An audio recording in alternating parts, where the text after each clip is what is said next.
HBCU conference right here at my alma mater, the LeMoyne-Owen College. I want to say welcome to all of you that are here today to get some great information. At this time, I would like to introduce our Chief Operating Officer here at LeMoyne-Owen College, Dr. Tara Dunn Ross.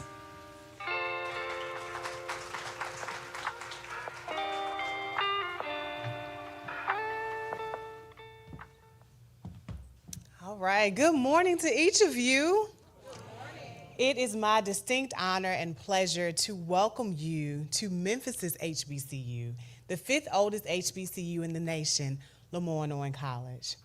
We appreciate your presence today. We know that there is going to be quite a bit of information that's shared, but also some great experiences that you will encounter through this S.T.E.A.M conference. We're excited, of course, to host you, but we're more excited about the experiences that you will gain when you leave here today. One of the things that makes me most excited about the collegiate system is that you all are setting your footprint for what your future will bring. When you come to conferences such as this, you not only are learning information, but you also are gathering people to build your network. And I want to just speak to that just for a few minutes. The people that you meet at today's conference are going to be future doctors, future engineers, future artists. And with that being said, you are now a part of their network. So I encourage you to make the most of these moments. Meet someone new, learn about their path, learn about the steps that they are taking on their journey, and use that information to, of course, STEAM your journey.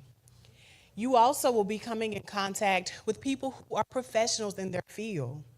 We always take these moments to say, hey, the first impression always is the lasting impression. But in addition to that, one of the things that becomes very important for people once they have made it, quote unquote, in their career is to be able to share their experiences with those who are coming behind them. And so I encourage you to ask questions. Ask them about their journey. Ask them about the pitfalls along the way. Ask them about what are their most challenging things that they would like to share with you in order to help you along your way. Those are the questions that help build networks. Keeping in contact with the people that you meet here is what helps build your network. And along the way, you're going to be helping yourself because you will now have information that happened outside of the classroom that is going to help you be successful on your journey. So I hope that this S.T.E.A.M conference gives you all the things that you want to receive while you're here. And I hope that we have challenged you to think outside of the box as to what the learning experience feels like as well. Again, I'm Tara Dunn Ross. I serve as the Chief Operating Officer here at the institution, and welcome to LeMoyne-Owen College.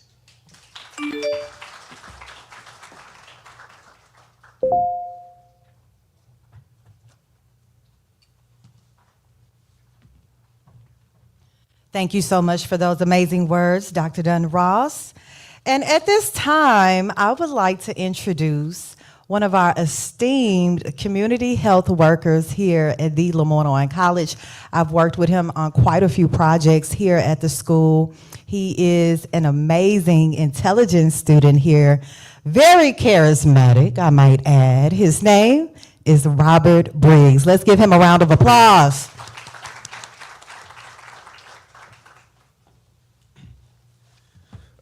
Thank you so much, Miss Ina, for that wonderful intro. I'm just gonna grab the mic. First things first, good morning, everybody. How are you all doing? Awesome, awesome. I'm blessed to be here in front of you all today to greet you all. I want to welcome you all to LeMoyne-Owen's campus. A huge shout out to Meharry for choosing us to host this S.T.E.A.M conference, so give a round of applause for that if you don't mind. A little bit about me. My name is Robert Briggs. I am a senior here at the LeMoyne-Owen College. I'm a business management major with a minor in marketing. I serve as vice president of the Beta Xi chapter of Alphi Phi Alpha Fraternity Incorporated. I wear many, many different hats. I just found out that I am the oldest and longest working community health worker. I'm going into 3 years. Been doing this since summer of my freshman year, so I'm proud to be doing that. Once again, I just want to show my appreciation to all of you all who decided to come out here this morning. It's very early, it's a Friday. I know y'all could have been doing something completely different, and so on behalf of LeMoyne-Owen, we just appreciate you all deciding to spend your morning with us, so thank you.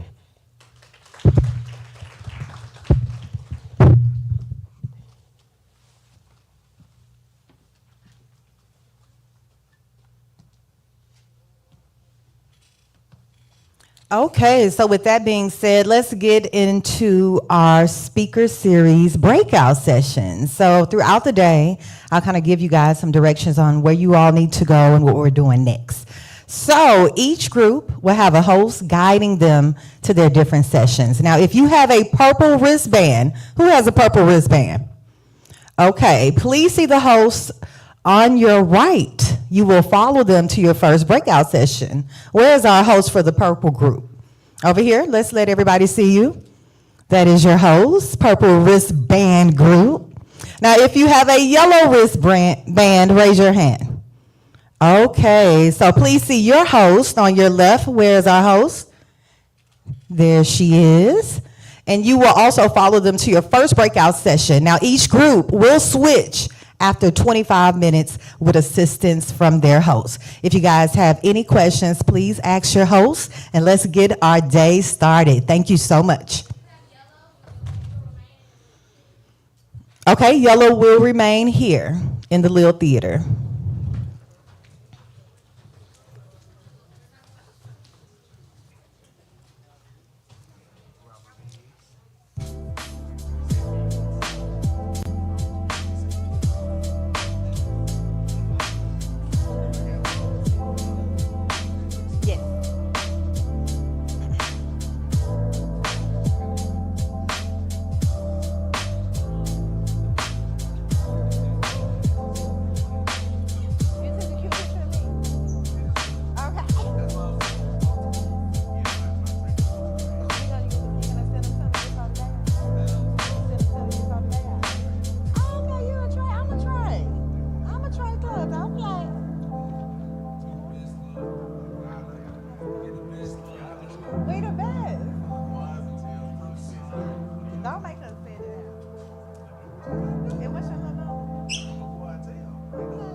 Yes, could I please get everyone to come to the front?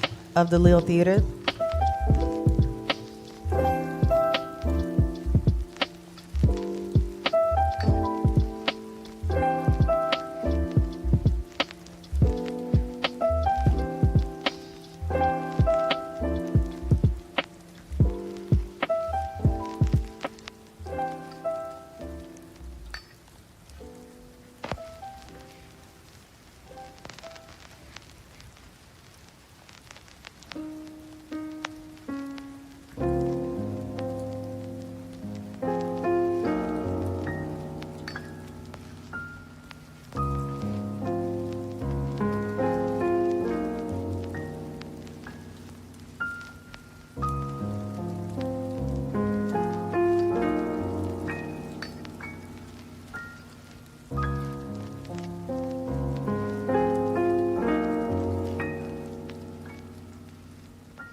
Uploaded the PowerPoint earlier.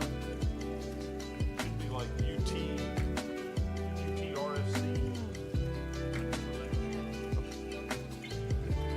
Okay, all right. Testing 1, 2. Sound good, everybody? All right, we'll just wait for the group and get started. Well, this is them for now, and then they'll switch. Oh, okay, so I'm going until 9. And you have another group coming. Okay, so should I go 25 minutes or? Yes, sir. Okay, all right. Well, I can go 25 minutes. Hello, everybody. Good morning. I'm Sean Lester. I'm Director of Investigations at the Shelby County Medical Examiner's Office in Memphis, also known as the West Tennessee Regional Forensic Center. It just houses the Medical Examiner's Office. It's sort of a shuffling of titles, if you will.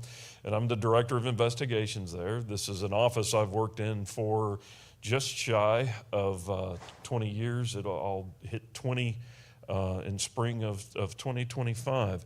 So the University of Tennessee affiliation bears a moment to explain what we do at the Shelby County Medical Examiner's Office and forensic investigation or death investigation is mandated by the state of Tennessee. In law, every mayor of every county must appoint a medical examiner whose job is to investigate other than natural deaths, approve cremations, identify deceased individuals, and so forth, as we'll get into. And then there are 5 regional centers in the state that perform autopsies for the 95 Tennessee counties. So we're regional in that we serve West Tennessee and about 15 other counties to handle their cases for their medical examiners that they send down to us for examination up to and including autopsy. But of course, mainly we're focused on Memphis and Shelby County. So anybody that dies in Memphis, Shelby County, or the suburbs, or in the hospitals, in their homes, unfortunately in a traffic accident or deaths due to violence, suicide, or overdose, those deaths are reported to my office. My office makes a jurisdictional decision whether or not this needs to be a medical examiner's case and how it needs to be investigated. And ultimately, our job is to determine cause and manner of death of an individual as well as their identification. That's the core job of my office. Now, my office is operated by the University of Tennessee because Shelby County government, the health department mainly, is who we're organized under. And you see we have a public health mission there, and that's how my office is organized. We're part of the health department, and we have a public health role. Okay, so in that role, our job, well, just sort of as I said, to investigate, identify, gain an understanding of unnatural deaths, support and give technical assistance to local, state child fatality review teams, all manner of state, local, and federal agencies. And I want to talk to you a little bit about how my role, how the office has changed, and what we do now is basically develop data. Sort of an interesting little tidbit I want to give you. But we also serve the public locally and regionally to protect the public's health and safety, participating in the criminal justice and health systems, provide data for vital statistical purposes, identify index cases and pathogens and disease outbreaks in the interest of public health. That might not be what you actually, it appears to be when you read the sentence. Yes, my office might catch early things like a bird flu epidemic, if you will, but not even COVID. Those things usually happen in the hospitals, unlike TV and the movies. I'll tell you a little bit about the CSI effect, and we'll talk about that too. But the perception is that sort of in labs like ours, these things happen or they're identified, and although pathologists, other types of doctors not serving as medical examiners might diagnose these things microscopically. When we're talking about index cases and pathogens and disease outbreaks in the interest of public health, my mind goes to more things like the opioid overdose epidemic. We were in our state, go back 12, 13 years ago, we weren't testing for this substance you all have heard of called fentanyl. We were testing for the normal drugs of abuse, cocaine, methamphetamine, heroin. 12 years ago, the prescription pill crisis in this nation was at its peak with hydrocodone, oxycodone, morphine overdoses, those sort of things. People unintentionally overdosing on these drugs and leading to an untimely death. So we weren't testing for fentanyl, but in other parts of the country, they were starting to see it. Law enforcement was starting to see it out on the streets, if you will. So we began testing, and not only did we start immediately finding cases involving fentanyl, but we started going back and retesting toxicology on deceased individuals for 2 or 3 years prior and seeing fentanyl that was originally undetected. So that information goes to the CDC, to the DEA, to all these agencies that of course, we're interested in preventing, limiting overdose deaths, of course. We've lost so many people in this overdose epidemic nationally and locally. This is a huge cause of death. It's one of the leading ones for people under 60 years of age in our communities. So the medical examiner's office, by the data we generate, our widget is death certificates. It's in autopsy reports, and our doctors go testify as experts in court as to why somebody died. You'll think more about homicide trials or civil cases and motor vehicle accidents, things like that. That's where my doctors share their knowledge as professionals in a court setting, okay? So, well, thank you very much. You read my mind. I was going to say click. So we work out, again, this office is called the West Tennessee Regional Forensic Center. We're busy. We have staffing 24 hours a day, 7 days a week. We're not on call. So we are a very large urban and suburban medical examiner's office. So we have, it's actually, that just updated recently. That's 6 full-time forensic pathologists. One that's about 80% effort. They give percentage of effort. So she spends a little time out of the office on something else. And then 4 locum tenens. That just means they're physicians on call that are hired by our office to do casework, and they actually travel, but they're licensed Tennessee physicians that come in from time to time, help us out with our cases. My office is made up of administrative and clerical staff. If you ever came to 637 and walked inside the front of the building, we sort of look like a doctor's office. There's receptionist desks, there's racks with charts in them. It's just what happens in the lab spaces that is unique. We have physicians' offices. We don't have patients' offices. We have a morgue. We have an autopsy suite where the examinations and the collection of evidence and all those sort of things that go through in the death investigative process happens. Our administrative and clerical staff, they're also keepers of records. So they have to answer to the court and attorneys, so forth, about the accuracy, make sure everything is copied, presented them to correctly, legibly, work with the press, work with family members that are calling for information. Sometimes families are just learning about the loss of a loved one. They don't know who to call, they don't know what happened, they don't know anything. And they call us or show up at our door. So we're providing the administrative clerical staff, as well as my death investigations team, are providing, as needed, grief counseling, meeting with these families and just helping them through what is the worst day of their life. They never in a million years imagined they would have to come down to my office to tend to the business of losing a loved one. Okay, so I have a lot of soft skills in that way in the 20 years I've worked there, working with families, providing grief counseling support and assistance as a layperson. Okay, so that's just compassion and being of public service. Our office is also comprised of forensic autopsy technicians. These are think surgical technicians, and they help the pathologists, the doctors, perform these autopsies. They're also responsible for collecting and identifying evidence, collecting samples for toxicology, fingerprints, blood samples, all that sort of stuff. So we have a team of about 11 of them. They just work daytime. Their backgrounds are think, surgical technology school, lab assistant. Many of them worked in surgical settings before, and we share in that community these types of folks. Very valuable, skilled position that they become very skilled with forensic and surgical instrumentation, X-ray machines, CTs, all that sort of thing. And then our transport team, that's the fellows that help us, ladies and gentlemen, that help us make removals from scenes and from hospitals to properly and respectfully prepare remains for transport from a crime scene or from a residence or from an accident scene to the medical examiner's office for examination, and then return to disposition, as we call it, which would be usually a funeral home. Don't flip yet. I want to go back to operations and 6 full-time forensic pathologists and locums tenens. So I said let's talk about a term I haven't brought up yet. I usually bring this up earlier, but coroners, okay? There's coroners and there's medical examiner's office. Let me check time. We're doing good on time. It's 9:30.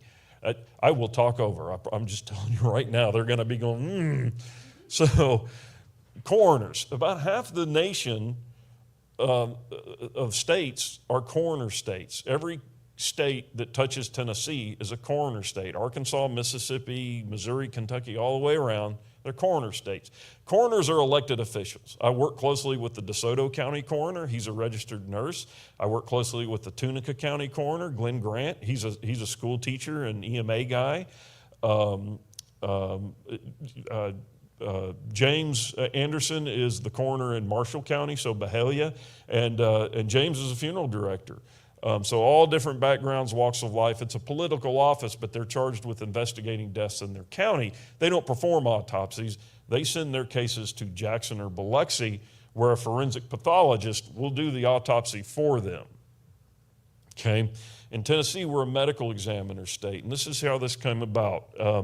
If you ever take a Memphis history test, this guy should be a question, and it's every Memphian, Shelby County, ought to know who this person is. And it's Dr. J.T. Francisco, or Jerry Francisco. You might not know the name, but you're familiar with his work. He was the coroner back when we had such things, back in April of 1968, when Dr. Martin Luther King was assassinated in Memphis, Tennessee. Dr. Francisco performed his autopsy here. Okay, so he was the definitive scientific voice that said this wasn't an accident, this wasn't a suicide, this was a homicide, this was the injury, this was the range of fire, this was the type of weapon that was used, and was able scientifically to help law enforcement focus in on the who and the why. That's what we do every day with law enforcement. I'm not concerned with the who. I know other people, the information we collect as medical examiners, investigators, is helping solve a crime. Part of solving a crime is developing a suspect. It's not my job, though.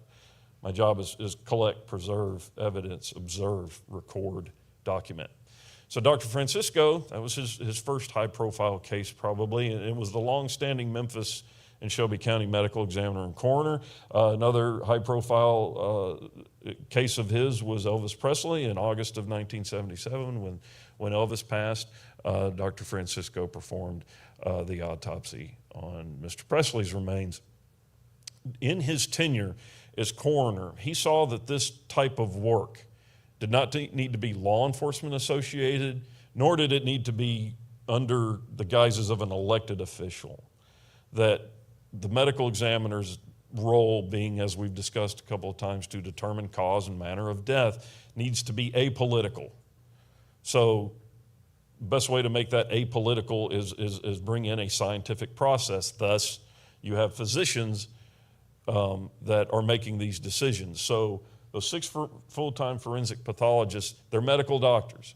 They got their bachelor's, they went to medical school, and then they did 4 years of residency, usually in some type of clinical or anatomic pathology. Everybody know what pathology is? Basically, pathology is the study of disease.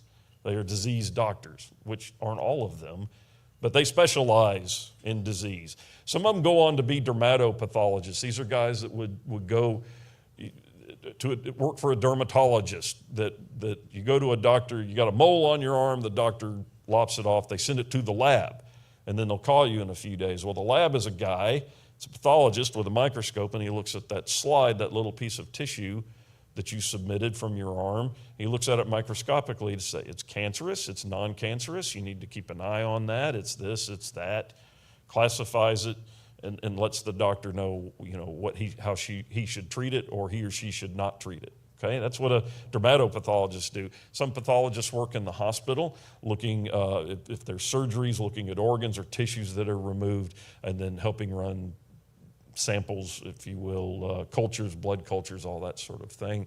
And then there are the forensic pathologists who go into anatomical and clinical pathology, performing autopsies. After their residency, they go through another year, a 1-year fellowship. So it's more training, but at the end of that fellowship, they sit for their boards, and they're doctors, but now they're recognized experts in the state that they work in, the state of Tennessee. 7? Okay, great. We'll be right there. About 9:42, everybody. So the University of Tennessee recruits and hires and trains these physicians. So Several of our staff, and this is kind of unique in the nation, several of our staff pathologists are local because they went to medical school here and decided to stay in Memphis, Tennessee. Nationally, and this, you will hear this theme as you talk to engineers and scientists and chemists and everybody else you're going to meet today. They will probably and hopefully mention there's a shortage of talent in their industry, and some would say it's critical, and I'll stand before you today and tell you as well that it's very critical. There's wide variety, there's wide-ranging counts, but best they can tell, there's between 1,100 and 1,200 forensic pathologists performing autopsies in the United States right now. They need about 3 times that much. But to go to medical school, to go through the residency and a fellowship to do this type of work, it takes a servant heart. These guys could go in private practice, make much more money, have much more different types of careers, but it's about public service for them as well as us. So death investigators, that's me and my team. We're not physicians, but we are, the term is medico-legal death investigators. Well, there you see my medical examiners. Dr. Marco Ross trained here. He's my chief medical examiner. He's been there almost as long as me. He's been there about 15 years, and the chief for about 3 now. Dr. Scantleberry came to us via St. Louis, and she is originally from Barbados. Dr. Daniel Harrell is a product of the University of Tennessee. Dr. Van Pelt came to us from Iowa, and Dr. Ortanja did his medical school and residency originally from Turkey, but he did his medical school and residency and his fellowship here in Memphis, Tennessee, and has stayed here with his family to serve the citizens of Memphis and Shelby County. So death investigators, real briefly about my role, I'm in charge of a group of about 10 death investigators.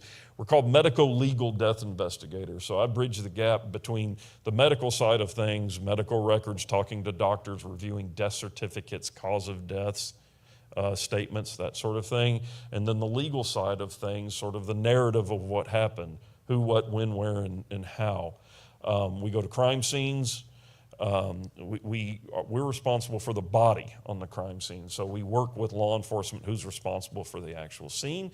It's a team approach. There's a lot of science going on. Some you would think about, some you haven't. Blood spatter analysis, which involves vectors, angles, physics, a lot of that.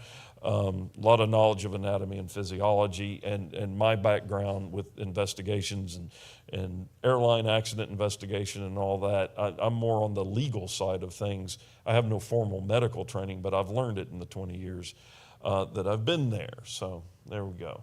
All right.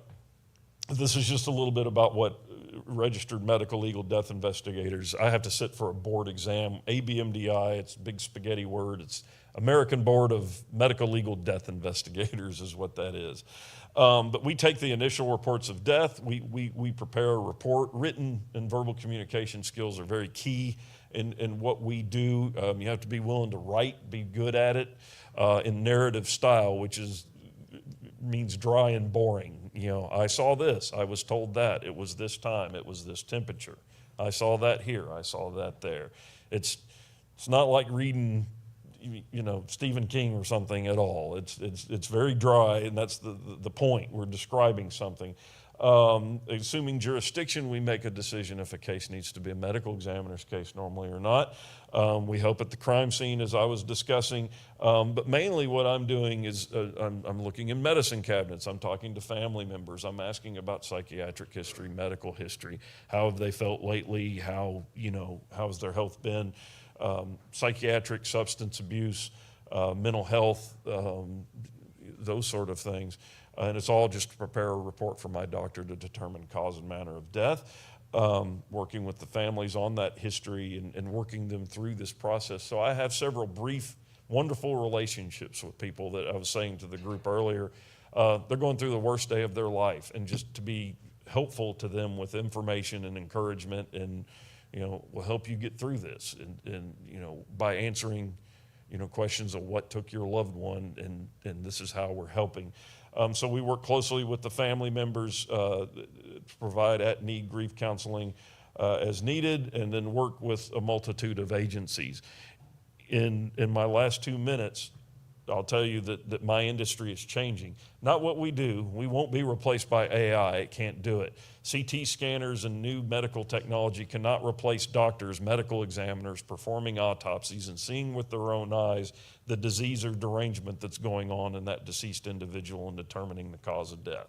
So job security is pretty good there. However, people, agencies, all the way from Memphis PD all the way to the FBI, the National Transportation Safety Board, the CDC in Atlanta. They want our data. So our databases now, it used to be just to keep a name, a date of birth, a date of death, some photos, some lab results, all that. Now it's the back end data. I can go right now and tell you how many into my database, and within 2 minutes I can tell you how many people overdosed in the month of November and what zip codes, what their age, what their race was, anything. Their education level.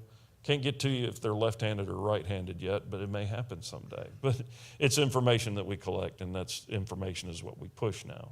So, we're there? Yep, we're ready. So, thank you again for your time. That's just a brief overview of the medical examiner's office and what we do. And enjoy your day, and enjoy the other speakers. Take care, everybody. I do. I'm going to be in and out, try to spend a little time there and see some of you guys later on today. The ones who are moving to the next location, follow me, y'all just came.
It's 9:45 now, so 10 or 10, so 10:10?